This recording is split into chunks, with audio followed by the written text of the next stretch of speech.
Starting in 1940, Auschwitz was created. More specifically, Auschwitz I began when the whole camp split into three parts in 1941. The purpose of Auschwitz I was to imprison enemies of the Nazis for an infinite amount of time,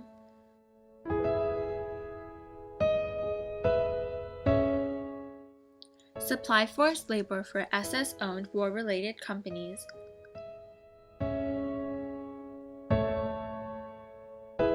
and to have a site for the intentions of executing the unwanted.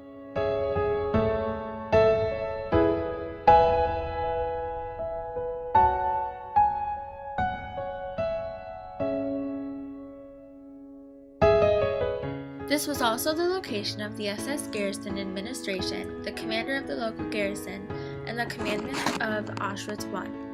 This is also where the main offices of the political department and the prisoner labor department were located. There were many supply stores, workshops, and SS companies. The first prisoners were transferred from the Sachsenhausen concentration camp in Oranienburg, Germany, and Polish political prisoners from the Dachau concentration camp, and also from Tarnow and Krakow district of the general government. They were all imprisoned as criminals, yet without having done any criminal acts. Auschwitz was located here because it was at the center of busy crossroads in Poland. There was a gas chamber and a crematorium. The gas chamber is where they would kill the victims using gas, and the crematorium is where their bodies were burned. SS physicians carried out medical experiments in Barrack 10. They conducted research on infants, twins, and dwarfs, performing forced sterilizations, castrations, and other harmful experiments. SS Captain Dr. Joseph Mengele was the best known of the physicians. Aside from the gas chambers, the Black Wall was where thousands of prisoners were murdered by SS guards. It was located in between the crematorium and the medical experiments barrack. In August of 1944, Auschwitz I held about 16,000 prisoners. There were roughly 10,000 Jews, 4,000 Poles, and 3,000 prisoners from other ethnic groups.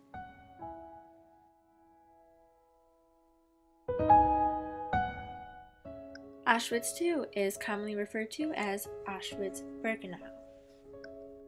The meaning of Birkenau is birch tree meadow.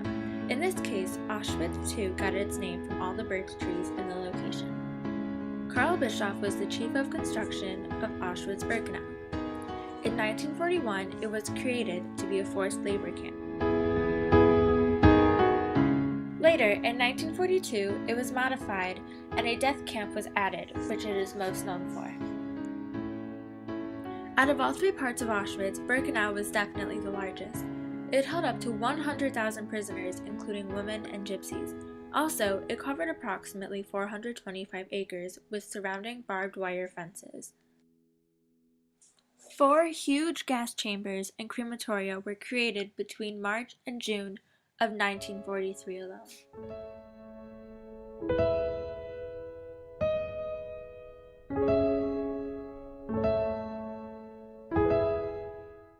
The first gas chamber was called the Little Red House.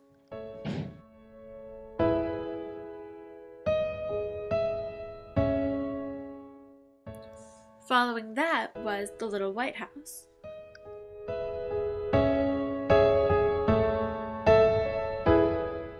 Gas chambers were capable of killing 2,000 people a day, sometimes more.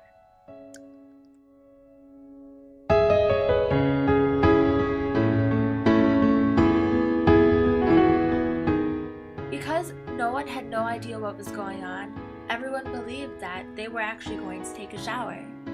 Yet instead, they were led to a gas chamber for their death. Out of about 13,000 Soviet POWs in Birkenau, only 92 were alive after the last roll call taken on January 17, 1945.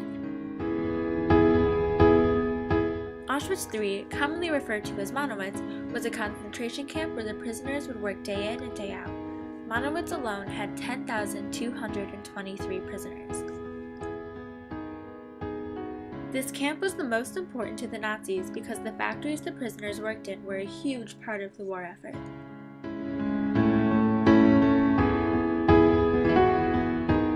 The industrial complex of the camp was built by the prisoners themselves. Those who were sent to Monowitz had a much better chance of surviving because, as factory workers, they were considered too valuable to be killed. Two survivors of Monowitz are Elie Wiesel and Primo Levi. Auschwitz III was located on the outskirts of a small town in Poland called Monowitz, later renamed Monowitz by the Nazis.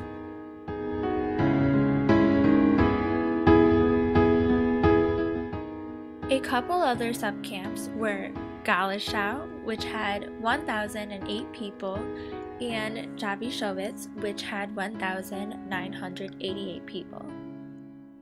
Auschwitz III consisted of 28 subcamps built between 1942 and 1944. Auschwitz III's factories fell victim to bombing raids in 1942. Dr. Joseph Mengele was a German SS officer and physician in Auschwitz. While there, he decided who lived and who was sent to the gas chambers. He was also the man that took human subjects, mainly twins and dwarves, and studied them with no scientific premise, and often this inhumane treatment would end in their deaths. Karl Bischoff was not only a German architect and engineer, but also an SS soldier. He worked in Auschwitz-Birkenau as the chief of construction. Heinrich Himmler was Reichsführer of the SS and a military commander, and later appointed as commander of the replacement or home army and general plenipotentiary for the administration of the entire Third Reich by Hitler. Rudolf Höss was the commandant of the Auschwitz concentration camp. Kurt Heismeyer had a goal to present original research in order to obtain his professorship. When the Nazis took over, he was able to inject live tuberculosis bacilli into the lungs of subhumans or Jewish and Slavic people. Elie Wiesel is a Romanian-born Jewish-American professor and political activist, and also a survivor of Auschwitz-Birkenau. Primo Levi was one of 20 out of 650 Italian Jews to survive Monowitz.